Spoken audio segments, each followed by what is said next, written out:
ओम नमः शिवाय। नमस्ते। सूर्य का राशि परिवर्तन होने जा रहा है 16 नवंबर 2020 को।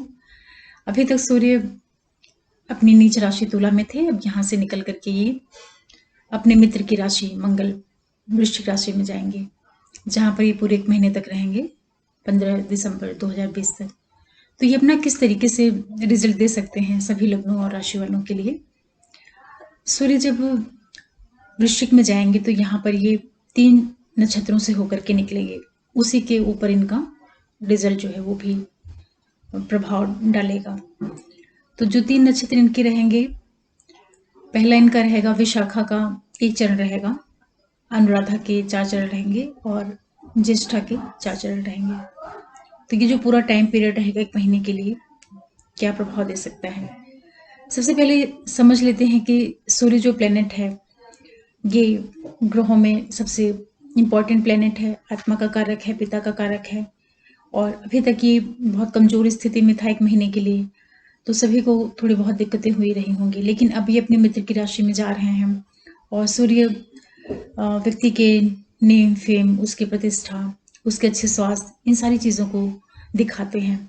तो जब ये वृश्चिक में जाएंगे, जहाँ पे इनके मित्र की राशि है, हालांकि ये जल तत्व राशि रहेगी और सूर्य जो ग्रह है वो अपने आप में अग्नि तत्व वाला ग्रह है, तो राशि के हिसाब से तो इनको बहुत ज़्यादा सपोर्ट वाला नहीं मिलता है एटमॉस्फेयर। लेकिन चूंकि उनके मित्र का घर है, तो यहाँ पर वो काफ़ी अच्छी स्थिति में रहेंगे और अपना परिणाम देने में भी अपने को मजबूत स्थिति में पाएंगे। और साथ ही साथ ये भी है कि सूर्य जब वृश्चिक में आएंगे तो हो सकता है कि जिन लोगों को अभी तक स्वास्थ्य से संबंधित थोड़ी बहुत दिक्कतें रही होंगी, कोई हेल्थ इश्यूज रहे होंगे या उनके पिता से थोड़े बहुत वैचारिक मतभेद रहे होंगे, तो उन चीज़ों में उनको रिलीफ मिल सकता है। किसी तरह का जॉइंट पेन या बोन्स वगैरह से रिलेटेड जो प्रॉब्लम्स रही होंगी, आईज से रिलेटेड प्रॉब्लम रही होंगी अभी तक, तो उसमें भी उनको रिलीफ मिलने के चांसेस आ सकते हैं। और बाकी जो प्लैनेट्स हैं अभी उनके बारे में भी मैं आपको थोड़ा बता दूं। वृषभ में अभी राहु चल रहे हैं और शुक्र जो है वो 16-17 नवंबर को अपनी तुला राशि में आ जाएंगे। गुरु जो है 20 तारीख को शनि के साथ में मकर राशि में आ जाएंगे और शनि ऑलरेडी पहले से ही मकर में है। मंगल प्लैनेट जो है वो भी मीन राशि में है, जहाँ पे वो 13 नवंबर को मार्ग स्थिति में आ जाएंगे। तो ये जो इम्पोर्टेंट प्लैनेट हैं उनका भी प्रभाव पड़ता है। वो ये प्लैनेट जब ट्रांजिट में आता है और अपना राशि परिवर्तन करता है, तो वो अकेले ही अपना परिणाम देने में पूरी तरीके से नहीं स्वतंत्र होता है।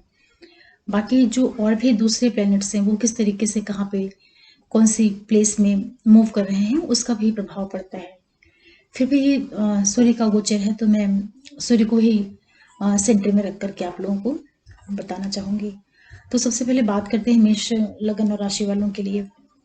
देखिए, मेष लगन और राशि वाले जो लोग हैं, आपके लिए सूर्य का ये गोचर जो है अष्टम भाव से होगा, जहां पर सूर्य अपने मित्र मंगल की राशि में आ जाएंगे। तो यहाँ पर बैठ करके ये आपके लिए थोड़ा बहुत स्वास्थ्य से संबंधित दिक्कतें भी दे सकते हैं, बहुत ज़्यादा नहीं लेकिन हल्की फुल्की हेल्थ इश्यूज, क्योंकि वो जो 8वां भाव है पीड़ा का है, तकलीफ का है, तो उन चीज़ों का भी थोड़ा बहुत आपको असर देखने को मिल सकता है। और ये भी हो सकता है कि ये अपनी 7वीं दृष्टि से आपके द्वितीय भाव को देखेंगे, तो आपके अंदर किसी तरह का एग्रेशन या वाणी में कोई एक बहुत ज़्यादा तेजी लाने का भी काम कर सकते हैं। तो विशेष रूप से आपको इन चीज़ों का ध्यान रखना चाहिए, क्योंकि यहाँ पर सूर्य आपके 5वें भाव के मालिक होकर के अष्टम में गोचर करेंगे मेष लग्न राशि वालों के लिए। तो 5वां भाव जो होता है वो आपके संतान का है, आपके एजुकेशन का है, आपके इंटेलिजेंस का है, आपकी क्रिएटिविटी का फील्ड है वो, और जो भी आपका क्रिएशन है, क्रिएटिविटी है, ये सारी चीज़ों को लेकर के 5वां भाव चलता है। तो उसका मालिक होकर के जब ये अष्टम में जाएगा, तो आपकी इन चीज़ों में भी वृद्धि करने का काम करेगा। तो इस टाइम पीरियड में आपका रुझान जो रहेगा वो कहीं ना कहीं अपने पढ़ाई के प्रति भी बढ़ेगा, आपके अंदर एक डेप्थ आएगी अपनी चीज़ों को लेकर के, और जो आपका रुझान रहेगा वो थोड़ा सा फोकस्ड हो जाएगा, उसमें एक डीपनेस आ जाएगी, इस तरीके से आप इसे समझ सकते हैं। लेकिन साथ ही साथ आपको थोड़ा बहुत जो ध्यान रखने वाली चीज़ें रहेंगी अपने हेल्थ से संबंधित, क्योंकि सूर्य बहुत तेज प्लैनेट है और जब ये 8वें भाव से गोचर करेंगे तो हो सकता है कि आपको थोड़ी बहुत हेल्थ से रिलेटेड कोई चीज़ें उनको प्रभावित कर सकते हैं। और द्वितीय स्थान पर इनका आस्पेक्ट आने की वजह से जो आपका परिवार है, कुटुंब है, इन सारी चीज़ों से संबंधित जो चीज़ें हैं उसमें ये कहीं न कहीं वृद्धि करने का ही कार्य करेंगे। हालाँकि आपको अपने जो आपका व्यक्तित्व है, बोलचाल का जो तरीका है, उसको आप ज़रूर संयमित करके चलिएगा, जिससे परिवार के अंदर कोई वाद-विवाद जैसी स्थितियाँ नहीं पैदा होने पाएँ। और धन लाभ वगैरह भी आपको अचानक कराने का काम कर सकते हैं यहाँ पे सूर्य बैठ करके। इसके बाद बात करते हैं वृषभ वालों के लिए। वृषभ वालों के लिए देखिए, जो ये गोचर होगा ये आपके सप्तम भाव में होगा, और चूँकि 7वें भाव में सूर्य गोचर करेंगे और उनके मित्र का घर है ये, लेकिन फिर भी सूर्य प्लैनेट अपने आप में बहुत तेज ग्रह है ये। तो कहीं न कहीं जो आपका जीवन साथी है और बिज़नेस पार्टनर है, उसके साथ में जो आपका संबंध है, उस ओर आपको बहुत ज़्यादा सावधानी रखनी चाहिए। क्योंकि उनके साथ जो आपका संबंध है, उसमें आपके आपके व्यवहार के द्वारा या आपके इगोइस्ट नेचर के कारण, क्योंकि सूर्य है तो उनके अंदर कहीं न कहीं ईगो, अहंकार, अहम जैसी स्थितियाँ वो ज़रूर देते हैं जातक को। तो इन वजहों से भी आपको कोई दिक्कतें देखने को मिल सकती हैं, तो उसका आप विशेष रूप से ध्यान रखिएगा। और यहाँ पर बैठ कर के सूर्य आपके लगन को देखेंगे, तो जब आपके लग्न को सूर्य देखेंगे तो आपके भीतर एक बहुत आत्मविश्वास, आपकी बहुत ज़्यादा इच्छा शक्ति मजबूत हो जाएगी और आपके अंदर एक एनर्जी आप फ़ील करेंगे अपने भीतर। तो उसके द्वारा भी आप बहुत सी चीज़ों को आगे बढ़ाना चाहेंगे, अपने काम को आगे ले जा सकते हैं, जो वृषभ लग्न राशि वाले लोग हैं। और यहाँ पे बैठ कर के आपका जो व्यापार है, जो आपका डेली का बिज़नेस है, जो आप डेली लोगों के साथ में लेन-देन करते हैं, उन चीज़ों में भी वृद्धि करने का कार्य कर सकते हैं। सिर्फ़ जो आपको ध्यान रखने की चीज़ रहेगी वो अपना जो आपका बिहेवियर है, जो आपका तालमेल है, उस ओर आपको विशेष रूप से सजग रहना चाहिए वृषभ लग्न राशि वालों के लिए। और साथ में ये भी है कि जब यहाँ पे सूर्य रहेंगे तो ये आपके गुरु और शनि और बुध उन नक्षत्रों से होकर के निकलेंगे, तो कहीं न कहीं उन भावों से भी संबंधित आपको परिणाम देखने को मिल सकते हैं। आपके भाग्य में वृद्धि करने का काम कर सकते हैं, आपका आध्यात्मिक रुझान दे सकते हैं, या कोई टूर वगैरह आपको देखने को मिल सकता है इस टाइम पीरियड में।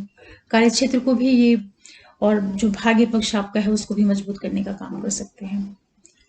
इसके बाद तीसरी लगन और राशि मिथुन वालों के लिए बात करते हैं। आपके लिए देखिए, जो ये गोचर होगा सूर्य का, ये आपके 6वें भाव में होगा। तो 6वें भाव में जब सूर्य आएंगे तो ये आपके लिए एक शत्रुहंता योग बनाएंगे। यहाँ पर बैठ करके अगर आपको किसी तरह की पहले दिक्कतें रही होंगी हेल्थ से रिलेटेड, या किसी के साथ में कोई डिस्प्यूट वगैरह रहा होगा लेन देन में या आपके बिजनेस में, किसी भी चीज़ में, तो उसको ये दूर करने का काम करेंगे। तो एक तरीके से मिथुन लग्न और राशि वाले जो लोग हैं उनके लिए ये गोचर काफ़ी अच्छा रहेगा 1 महीने का। तो आप इस टाइम पीरियड का अपने कार्य को इस्टेब्लिश करने में, और जो भी आपके पेंडिंग काम रहे हों, किसी के साथ में कोई वाद विवाद जैसी स्थितियां चल रही हों, उन सारी चीज़ों को आप इस टाइम पीरियड में सुलझा सकते हैं। तो आप लोगों के लिए गोचर काफ़ी अच्छा है। और साथ ही साथ आपको थोड़ा सा ये भी ध्यान देना होगा कि चूंकि ये बहुत क्रूर प्लेनेट है और क्रूर बहुत तेज प्लेनेट है सूर्य, और जब ये 6वें भाव में आते हैं तो कई बार ये शत्रुहंता योग तो बनाते हैं। तो आपके जिनसे भी किसी तरह का डिस्प्यूट होगा, लीगल डिस्प्यूट वगैरह चल रहा होगा पहले से, तो हो सकता है उसमें आपको विजय देखने को मिले। लेकिन साथ ही साथ आपको अपने व्यवहार का भी, और विशेष रूप से जो आपका मामा पक्ष है उस ओर से भी आपको सावधानी रख के चलनी चाहिए कि किसी तरह का उनके साथ में वाद विवाद नहीं हो। या जहाँ पे आप जॉब करते हैं, सर्विस करते हैं, वहाँ पे आपके जो कलीग्स वगैरह हैं, जो भी आपके सबॉर्डिनेट हैं, या जो आपके बॉस हैं, जो आपके साथ के लोग हैं, उन लोगों के साथ में आप थोड़ा सा पोलाइटनेस के साथ और बहुत संभाल करते हुए चलिएगा। क्योंकि 6वां भाव जो होता है वो नौकरी का भी होता है, तो जो आपका सर्विस वाला प्लेस है वहाँ से संबंधित कोई दिक्कतें नहीं होने पाए, इसका भी आप विशेष रूप से ध्यान रखिएगा।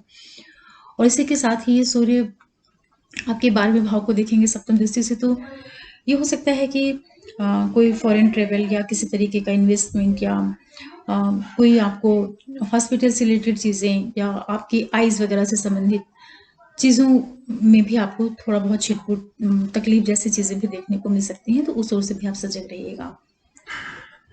इसके बाद चौथी लगन और राशि कर्क वालों की बात करते हैं। तो आपके लिए जो ये ट्रांजिट हो रहा है ये आपके 5वें भाव में हो रहा है। कर्क वालों के लिए ये गोचर काफ़ी अच्छा है, क्योंकि आपके 5वें भाव में होगा तो वो स्थान जो है आपका एजुकेशन का है, संतान का है, और आपके इंटेलिजेंस का है, आपके आपका जिससे प्रेम संबंध है उसके लिए भी है, क्रिएटिविटी के लिए है। तो यहाँ पर जब सूर्य आएँगे तो आपकी ये बुद्धि को बहुत तेज़ करेंगे। आपका जो सोचने का तरीका है, जो आपका कार्य करने का तरीका है, ये सारी चीज़ें काफ़ी बढ़ जाएँगी, क्रिएटिविटी आपकी काफ़ी बढ़ जाएगी। और साथ ही साथ अगर आपने पढ़ाई-लिखाई, कोई कॉम्पिटिशन वगैरह इस तरह की कोई आप तैयारी कर रहे हैं, तो उस ओर भी आपको सक्सेस होने के चांसेस ज़्यादा बढ़ जाएँगे। प 5वां जो स्थान होता है वो सूर्य का खुद का स्थान है, क्योंकि वहाँ पे कालपुरुष की जो 5वीं राशि सिंह होती है, वो रहती है। तो जब सूर्य अपने ही जो उनका मूल स्थान है वहाँ पे आएँगे तो उस भाव की वृद्धि करने का काम करेंगे। हालाँकि ये ज़रूर हो सकता है कि जो आपका संतान पक्ष है, उस ओर आपको थोड़ा-सा संभाल करते हुए चलना चाहिए, क्योंकि हो सकता है कि उनसे संतान के लिए तो वृद्धि का कार्य करेंगे, लेकिन उनके साथ में जो एक तालमेल है, उस ओर आपको विशेष रूप से सजग रहना चाहिए, क्योंकि ईगो होने के कारण ये बच्चों से भी एक डिस्टेंस बनाने का या एक आर्ग्यूमेंट जैसी स्थितियाँ भी क्रिएट कर सकते हैं, तो उस ओर आपको थोड़ा सचेत होकर रहना चाहिए। साथ ही साथ ये सूर्य आपके एकादश भाव को देखेंगे तो आपके लिए जो आपका बड़े भाई-बहन वगैरह हैं या जो आपका फ्रेंड सर्कल है, जो हायर अथॉरिटी वगैरह है, वहाँ से किसी भी तरह का लाभ दिलाने का ये काम कर सकते हैं। चैरिटी वगैरह में आपका रुझान बढ़ सकता है। किसी तरह का कोई कोर्ट कचहरी से संबंधित चीज़ें हों या कोई अ, जो भी चीज़ें हायर अथॉरिटी से जुड़ के होती हैं, उन सारी चीज़ों का जो रिज़ल्ट है वो आपके पक्ष में देने का काम कर सकते हैं इस 1 महीने में सूर्य यहाँ पर बैठ कर के। इसके बाद लेकिन एक चीज़ और भी ध्यान रखिएगा कि जो लोग जो स्पेशली जो लेडीज़ कर्क लग्न राशि की होंगी, अगर वो कंसीव किया होगा उन्होंने, तो थोड़ा-सा वो अपनी हेल्थ का ध्यान रखेंगे, क्योंकि यहाँ पे जब सूर्य आएँगे तो हो सकता है कि अबॉर्शन जैसी स्थितियाँ भी वो निर्मित कर सकते हैं, तो आप विशेष रूप से आप अपने हेल्थ का ज़रूर ध्यान रखिएगा। इसके बाद 5वीं लग्न राशि सिंह की बात करते हैं, तो आपके लिए जो ट्रांजिट हो रहा है ये आपके 4th हाउस में हो रहा है। तो यहाँ पर जब सूर्य आएँगे तो ये आपके लिए कहीं न कहीं आपके लिए जो आपका कार्यक्षेत्र है, उसमें ये वृद्धि करने का काम करेंगे। किसी तरह का नेम, फेम, पद प्रतिष्ठा, जो आपका प्रोफ़ेशन है उसमें वृद्धि करने का काम करेंगे। हो सकता है कि किसी तरह का इन्वेस्टमेंट वगैरह हो या कोई प्रॉपर्टी वगैरह हो, उसकी वो चीज़ें भी आपकी लाइफ़ में उसकी एक शुरुआत हो या उसकी आप प्लानिंग करना शुरू कर दें। लेकिन इसी के साथ में एक चीज़ और भी रहेगी आपके लिए कि जो आपकी मदर हैं, हो सकता है कि उनको कोई हेल्थ रिलेटेड इश्यूज़ आ सकता है, तो उस मदर के स्वास्थ्य के लिए आप ज़रूर सावधान रहिएगा कि उनके स्वास्थ्य में किसी तरह की दिक्कत नहीं आने पाए। क्योंकि चौथा भाव जो होता है वो माता का होता है, वहाँ से जब सूर्य का ट्रांजिट होगा तो हो सकता है कि उनके हेल्थ में कोई छिटपुट चीज़ें आपको देखने को मिलें। तो सिंह लग्न वाले जो लोग हैं, आपके लिए स्पेशली ये गोचर आपके प्रोफ़ेशन की दृष्टि से काफ़ी अच्छा है। कोई भी किसी भी फ़ील्ड से हो, चाहे आप जॉब करते हो, सर्विस करते हो या पॉलिटिक्स से जुड़े हुए हों या आप कोई प्लेयर हो, तो इस टाइम पीरियड में 1 महीने का जो समय है, हो सकता है इसमें आपको नेम, फेम इस तरह की चीज़ें देखने को मिल सकती हैं।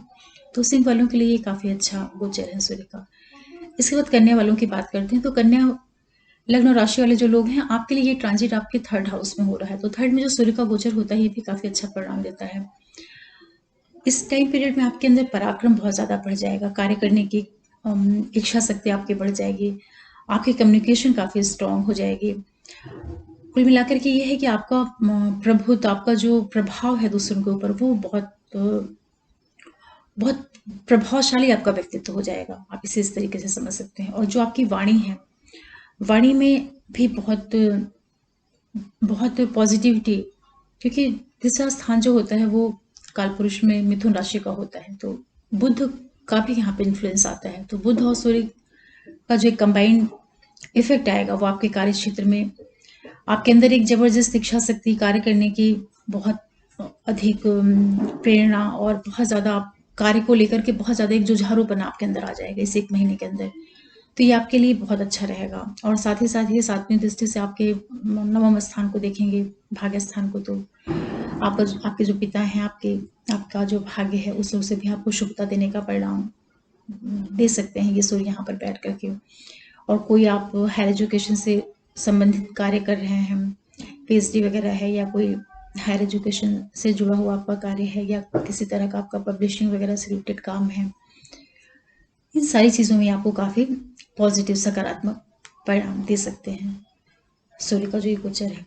तो इस तरीके से जो मेष से लेकर के करने वाले हैं आपके लिए सूर्य, जहाँ तक संभावना रहेगी कि वो पॉजिटिव परिणाम देंगे, क्योंकि वो एक अच्छी स्थिति में आ रहे हैं, अपने मित्र के घर में आ रहे हैं। तो जब भी कोई प्लेनेट अपने मित्र के घर में आता है, या वो अपने खुद के घर में रहे, खुद की राशि में रहे, या अपने मित्र के घर में रहे, या स्वक्षेत्री रहे, तो वहां पे उसमें एक स्ट्रेंथ आ जाती है।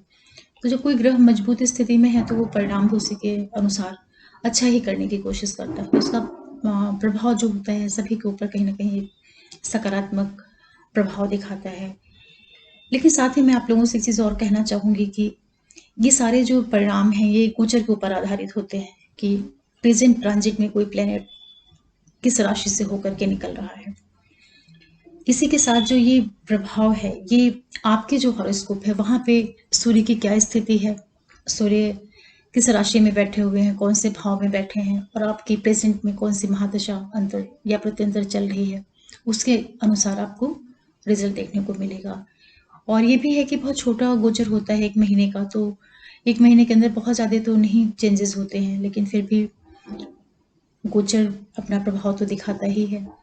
तो आप इस 1 महीने में अपने लिए जितना हो सके मैक्सिमम आप इस टाइम पीरियड का फ़ायदा लीजिए, और अपने कार्य क्षेत्र को और जो भी आप काम करते हैं उन सारी चीज़ों में इसका आपको बेनिफिट मिल सकता है। और साथ में आप लोगों से मैं एक रिक्वेस्ट करूँगी कि अगर आप लोग पहली बार मेरा वीडियो देख रहे हों और आपको अच्छा लग रहा हो, किसी भी तरह की आपको एस्ट्रोलॉजी से रिलेटेड अगर जानकारी मिल रही है, तो आप हमारे चैनल को सब्सक्राइब कर सकते हैं, लाइक कर सकते हैं, शेयर कर सकते हैं, और बेल आइकन को जरूर प्रेस करके रखिएगा, जिससे मैं कोई भी नया वीडियो डालूँ तो नोटिफिकेशन आप लोगों को मिले। आगे मैं फिर आप लोगों के लिए एस्ट्रोलॉजी से रिलेटेड किसी टॉपिक पे लेके आऊँगी। तब तक के लिए ओम नमः शिवाय, नमस्ते।